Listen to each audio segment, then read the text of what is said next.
Praise the lord, హల్లెలూయా. దేవుని పరిశుద్ధ నామానికి స్తోత్రం కలుగునుగాక. ఈ మంచి ఉదయకాల సమయంలో నా మాటలు వింటున్న మీ అందరికీ ప్రభు యేసుక్రీస్తు వారి నామంలో వందనాలు తెలియజేస్తున్నాను. పరిశుద్ధ గ్రంథంలో నుండి ఒక వచనాన్ని మనం ఇలా చదువుకుందాం రండి. 119వ కీర్తన మొదటి వచనాన్ని మనం చదువుకుందాం. యెహోవా ధర్మశాస్త్రమును అనుసరించి నిర్దోషముగా నడుచుకొనువారు ధన్యులు. హల్లెలూయా. మనం చదువుకున్న ఈ యొక్క వాక్య భాగంలో ధన్యులు అనే ఒక పదం మనకు కనిపిస్తుంది. ధన్యులు అంటే మనందరికీ తెలిసిన రీతిగా ఆశీర్వదించబడిన వారు, ఆనందంగా ఉండేవారు, లేక అదృష్టవంతులు. లోకరీతిగా మనం చూసినప్పుడు ఎవరికైనా ఎక్కువ ఆశీర్వాదం ఒకేసారి వచ్చినప్పుడు, లైక్ ఏదైనా ఒక లాటరీ తగిలినప్పుడు, లేదంటే ఊహించని రీతిగా ఒక అద్భుతమైన సంబంధం వచ్చినప్పుడు, ఏదో జరగదు అనుకున్నది ఆశ్చర్యమైన రీతిలో జరిగినప్పుడు మనం అంటూ ఉంటాం, మీరు చాలా ధన్యులండి, మీరు చాలా బ్లెస్డ్ అండి, మీరు చాలా దేవుని చేత ఎన్నిక చేయబడిన వారు, ఆశీర్వదించబడిన వారు, చాలా లక్కీ అండి మీరు అని చెప్తూ ఉంటాం. కానీ దేవుని వాక్యంలో ప్రథమంగా ఎవరు ధన్యులు అని రాయబడింది అని అంటే, మనం చదువుకున్న వచనంలో ఉంది, యెహోవా ధర్మశాస్త్రం అనుసరించి నిర్దోషంగా నడుచుకొని వారు ధన్యులు అని. దేవుడు మనల్ని అన్ని రీతిలుగా ఆశీర్వదిస్తాడు, భౌతికంగా, మానసిక పరంగా, ఆధ్యాత్మికంగాను.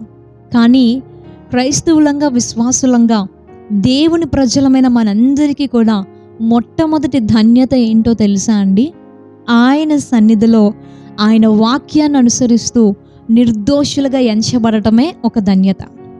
ఒకవేళ మన హృదయం మన మీద ఏ దోషారోపణ చెయ్యకుండా మనం దేవుని వాక్యం ఎదుట నిలబడినప్పుడు, నేను ఈ వాక్యం ప్రకారంగా నడుచుకోగలుగుతున్నాను అనే నిశ్చయిత కనుక మనకుంటే, నిర్దోషులము అనే ఒక సాక్ష్యము మన మనస్సాక్షి మన గురించి ఇస్తే, మనకంటే ధన్యులు మరెవరూ లేరు. దోషం లేకుండా, పాపం లేకుండా దేవుని వాక్యానుసారంగా నడుచుకునేవారు ఈ రోజుల్లో ఉన్నారంటారా? పోనీ కనీసం అలా ఉండాలని ప్రయత్నించేవారైనా కనబడుతున్నారంటారా? ఎవరిని చూసినా ఎవరిష్టం వారిదన్నట్టుగా ప్రవర్తించే రోజుల్లో మనం ఉన్నాం. కేవలం ఏదో క్రైస్తవులు అయినప్పటికీ కూడా ఏదో వారానికి ఒకసారి అలా మందిరానికి వెళ్ళి కనపడి వచ్చేయడమే కానీ, ఏదో ఒక అటెండెన్స్ వేయించుకున్నట్టుగా. కానీ దేవుని వాక్యం ఉంది, దేవుడు నాకు కొన్ని విషయాలను ఆజ్ఞలుగా అప్పగించారు, నేను దాన్ని అనుసరిస్తున్నానా లేదా, నా జీవిత విధానం, నా మాటలు, నా ప్రవర్తన అలా ఉందా?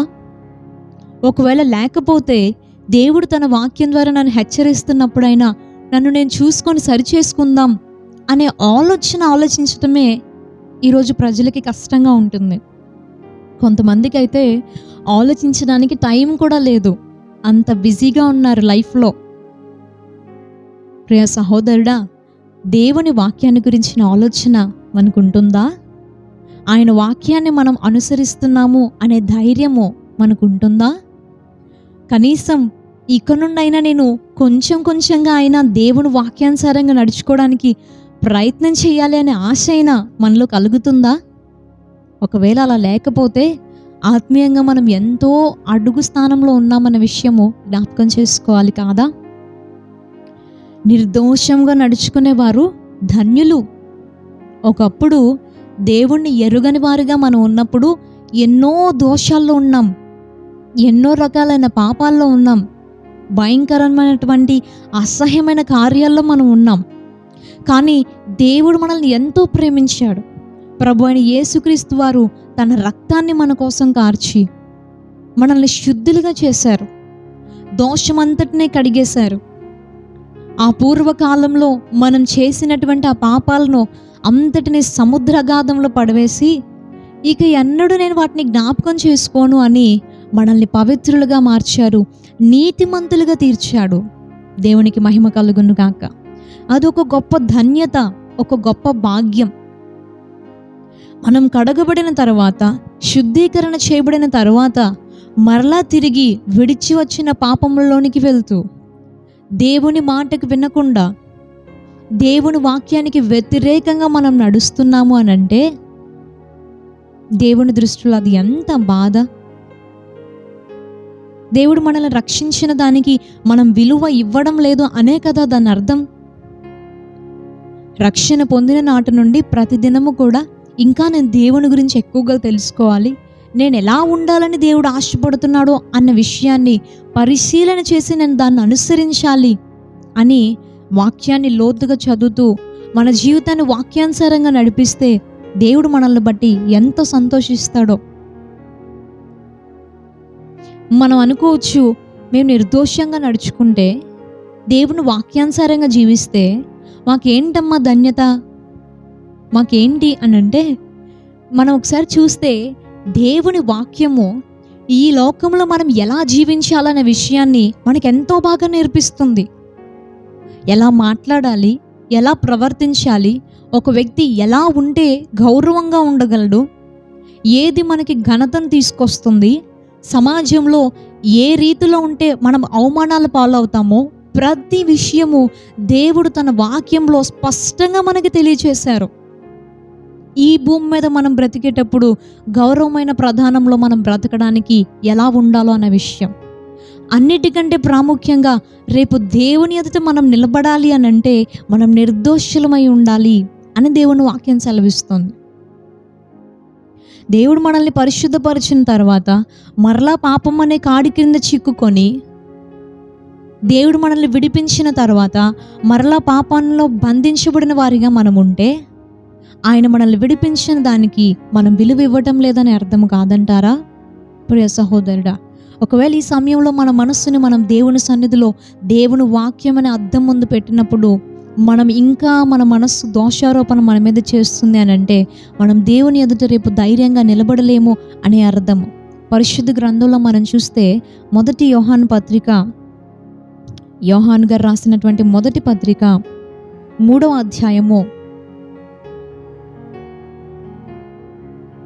20వ వచనం నుండి మనం చదివితే, దేవుడు మన హృదయము కంటే అధికుడై సమస్తమును ఎరిగి ఉన్నాడు గనుక మన హృదయము ఏ ఏ విషయములలో మనయందు దోషారోపణ చేయునో ఆయా విషయములలో ఆయన ఎదుట మన హృదయములను సమ్మతిపరుచుకొందుము.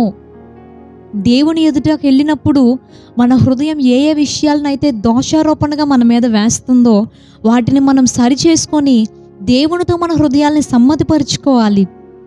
ఎందుకంటే 21వ వచనం, ప్రియులారా, మన హృదయము మన యందు దోషారోపణ చెయ్యని ఎడల దేవుని ఎదుట మనము ధైర్యము గలవారం అవుతాము. భక్తుడైన యోహాన్ గారు చెప్తున్నారు, అపోస్తలుడు ఏమనంటే, మన హృదయం దోషారోపణ చేస్తే మనం దేవుని ఎదుట ధైర్యంగా నిలబడలేము. ఇంక ఎంతకాలం ఎన్ని సంవత్సరాలు మనం భక్తి చేసుకున్నా, ఎన్ని సంవత్సరాలైనా మనం రక్షణ పొంది సీనియారిటీ ఉంది అని చెప్పుకున్నా, ఇంకా మన హృదయం మన మీద దోషారోపణ చేస్తూ ఉంది అంటే, ఇంకా పడడం లెగడం సరి చేసుకోవడం ఇదే సరిపోతుందంటే పరిపూర్ణతలోనికి ఇంకెప్పుడు మనం ఎదగలుగుతామో మనల గురించి మనమే ఆలోచించుకోవాలి. ఇంకా జీవితకాలం అంతా అలా మన హృదయం మన మీద దోషారోపణ చేస్తూనే ఉంటే దేవుని ఎదుట నిలబడినప్పుడు ఎంత సిగ్గుపడాల్సిన పరిస్థితి వస్తుందో కదా. అందుకే యోహాన్ గారు తన పత్రికలో రాస్తూ ఉన్నారు, మన హృదయం దోషారోపణ చేయకుండా నిర్దోషంగా మనం ఉండగలిగితేనే రేపు ఆయన ఎదుట మనం ధైర్యంగా తల ఎత్తుకొని నిలబడగలుగుతాం. ఈరోజు చాలామంది లోకానికి భక్తిపరులుగా, లోకానికి విశ్వాసులుగా, అబ్బో చాలా విశ్వాసులు, వీళ్ళు గొప్పవారు అని లోకంలో ఎవరైతే ఎంచబడుతున్నారో అనేకులు రేపు ఆయన ఎదుట సిగ్గుపడే స్థితిలో ఉన్నారు అనే విషయము మనసాక్షికి మాత్రమే తెలుసు కదండి. ఈరోజు నేనైనా మీరైనా మనందరం బయటికి చాలా బాగా కనబడతాం, కానీ మన హృదయాల్లో అంతరంగాలు చూస్తే రహస్యంగా దేవుణ్ణి బాధపరిచేవి. దేవుని సన్నిధిలోనికి మనం రాగానే రహస్యంగా మనం చేసిన అనేక విషయాలకై మన హృదయం మన మీద దోషారోపణ చేస్తూ ఉంటుంది కాదంటారా? వాటన్నిటి విషయాల్లో మన హృదయాన్ని మనం సరిచేసుకోకపోతే దేవుని ఎదుట మనం ధైర్యంగా నిలబడలేమో అనే విషయాన్ని మనం జ్ఞాపకం ఉంచుకోవాలి. అదే రీతిలో ఈ లోకంలో మాకేంటమ్మా ప్రయోజనం అని అంటే, మనం నిర్దోషులుగా ఉంటేనే దేవుడు మనల్ని కాపాడగలడు. పరిశుద్ధ గ్రంథంలో దానియేలు గురించి మనందరికీ బాగా తెలుసు. దానియేలు సింహాల బోనులో దేవుని చేత రక్షించబడిన తర్వాత ఆయన చెబుతున్న ఒక మాట మనం ఇలా చదవచ్చు. దానియేలు గ్రంథము 6వ అధ్యాయము 21 నుండి కొన్ని మాటలు. అందుకు దానియేలు రాజుతో అంటున్నాడు, అందుకు దానియేలు, రాజు చిరకాలము జీవించునుగాక, నేను నా దేవుని దృష్టికి నిర్దోషినిగా కనబడితేను గనుక ఆయన తన దూతను పంపించి సింహములు నాకు ఏ హానియు చేయకుండా వాటి నోళ్ళు మూయించెను. దేవునికి స్తోత్రం. ఏమంటున్నాడండి దానియేలు గారు? నేను నా దేవుని దృష్టికి నిర్దోషిగా కనపడ్డాను కాబట్టి ఆయన తన దూతను పంపించి నన్ను కాపాడాడు. మనం నిర్దోషులుగా ఉండగలుగుతున్నామా? రేపు దేవుని ఎదుట ధైర్యంగా మనం తల ఎత్తుకోగలమా? ఈ లోకంలో దేవుడు మనల్ని చూసినప్పుడు ఆయన దృష్టికి మనం నిర్దోషులుగా కనపడగలుగుతున్నామా? దానియేలు వలె దేవుడు మనల్ని కాపాడగలడా? మనం ఎన్నో దోషాలు మనలో పెట్టేసుకొని కప్పిపుచ్చేసుకొని ఎవరికి తెలియదులే, ఎవరు చూడరులే అని రహస్యంగా ఎన్నో విషయాల్లో మన హృదయం మనల్ని నిందించే రీతిలో ప్రవర్తిస్తూ దేవా నన్ను కాపాడు, దేవా నాకు క్షేమం ఇవ్వంటే ఎలా చేయగలడండి? మనం ఆయన దృష్టికి నిర్దోషులుగా కనపడితే మనం ధన్యులమవుతాం. పరలోకంలోనైనా ఈ లోకంలోనైనా దేవుడు ఎదుట మనము నిర్దోషులుగా కనపడే కృప పరిశుద్ధాత్ముడు మనకు అనుగ్రహించునుగాక. ఇక నుండైనా దేవుని వాక్యానుసారంగా నడుచుకొంచు నిర్దోషులుగా ఉండుటకు సాయశక్తుల మనం ప్రయత్నం చేయుదాం గాక. మనం ధన్యులమవుదాం గాక. దైవాశీస్సులు మనకుండును గాక. ప్రార్థన చేసుకుందాం. పరిశుద్ధుడా, ప్రేమగల తండ్రి, నీకు స్తోత్రమయ్యా. ఈ యొక్క ఉదయకాల సమయంలో నీ వాక్యమును అనుసరించి నిర్దోషులుగా ఎవరైతే నడుచుకుంటారో వారు ధన్యులు అని నీ లేఖనాలు సెలవిస్తూ ఉండగా ఈ ప్రార్థనలో నాతో ఏకీభవిస్తున్న వారిని నన్ను మీ చేతులకు అప్పగించుకుంటున్నాం తండ్రి. ఎన్నోసార్లు నీ వాక్యాన్ని అనుసరించి నడుచుకోవాలని అనుకొని కూడా ఎన్నో రీతుల్లో పడిపోతూ ఉన్నాం. అపవాదికి చోటిస్తూ శరీరాశలకు నేత్రాశలకు లోబడుతూ ఉన్నామయ్యా. క్షమించి నీ సహాయం దయచేయమని అడుగుతున్నాం. నీవు మమ్మల్ని రక్షించావు, మమ్మల్ని పాప బానిసత్వం నుండి విడిపించావు ప్రభువా. మమ్మల్ని పవిత్రులుగా నీతిమంతులుగా తీర్చావు తండ్రి. అయినను ఇంకా ఇప్పటికీ కూడా నీ సన్నిధిలోకి వచ్చినప్పుడు మా హృదయం అనేక విషయాల్లో మా మీద దోషారోపణ చేస్తూ ఉందయ్యా. అలాంటి జీవితం కాదయ్యా.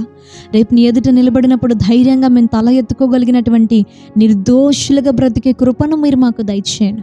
ఒక దానియేలు ఎలా అయితే ధైర్యంగా చెప్పగలుగుతున్నాడో, నేను నా దేవుని దృష్టికి నిర్దోషిగా కనపడ్డాను కనుక ఆయన నన్ను కాపాడాడు అని అతని వలె ధైర్యంగా చెప్పగలిగినటువంటి కృపను మీరు మాకు దయచేయండి. ప్రతి దోషం నుండి మమ్మల్ని కడగండి ప్రభువా. మమ్మల్ని శుద్ధులుగా చేయండి. ఇక నుండి నీ వాక్యానుసారంగా జీవించడానికి మేము ప్రయత్నించాలనుకుంటూ ఉండగా తండ్రి నీ సహాయం మాకు దయచేయమని వేడుకుంటూ నజరేయుడు శక్తి కలిగిన యేసు నామములో ఈ ప్రార్థన అడుగుతున్నాం పరమ తండ్రి. Amen, amen.